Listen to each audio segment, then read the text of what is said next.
Yeah, let me show you a day in the life of a robot. I'll give a play-by-play. It's about a 3-minute clip, and I'll narrate kind of fast-paced, but you'll get a sense for what all is going on, under the hood here. So how does it work? It starts with a collection of thousands of pods containing tens of thousands of inventory items and a collection of pack workers on the side of the building, as you saw. And the whole process begins when Mrs. Smith goes to the website and orders red, green, and blue. And she says, submit order. Now our job becomes to find the pod with the red t-shirt that we want to use, match it up with the station, match it up with the robot. And then we hand out a mission to the robot. So we choose a robot and say, you're the guy, and we send it on a mission to go and fetch that pod. And we ask it to drive in Manhattan-type north, south, east, west trajectories and to tunnel underneath the other pods as much as possible, leaving the highways clear for inventory traffic. When it finally gets to its destination, it actually does a corkscrew motion to lift the pod just a little bit off the ground so we can carry it. And then it'll actually step out onto the local street, and from here it's trying to make its way up to the front of the building where that highway is.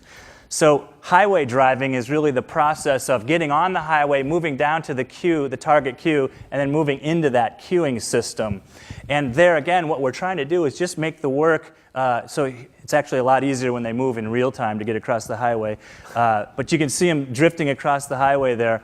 And we're just trying to arrive in the queue in time for the next pick. We don't want too many there, we don't want too few there.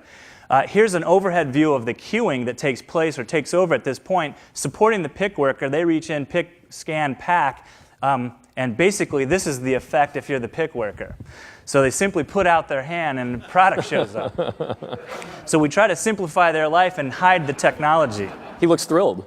He's a all Kiva pick workers are happy pick workers. Here, you go back to the queue and you see behind the scenes, we've made her life incredibly easy, but we're actually rotating pods, bringing the next one in, and managing the whole on-deck process there.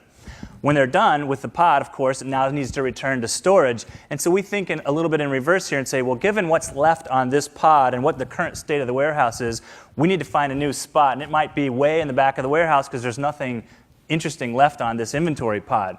And so it leaves the queue and it crosses back over the highway and returns to the storage zone, and then it'll make its way, just like it did to the front of the building, it'll make its way to the back of the building. In this case, it looks like he's got a little bit of a swagger, having just completed the important red t-shirt pick. But he's headed for some remote parking spot in the back of the building, and when he gets there, he just uncorkscrews the pod back to the ground. And so very much the reverse of what we did to take the robot on the mission up. Now, the system says, great, thank you for that red t-shirt. Your next mission is to go charge yourself. And so we send it over to take a 5-minute drink off of the charger. And for him, he's like, great, next, I'm out. Somebody else takes over from there. Wow.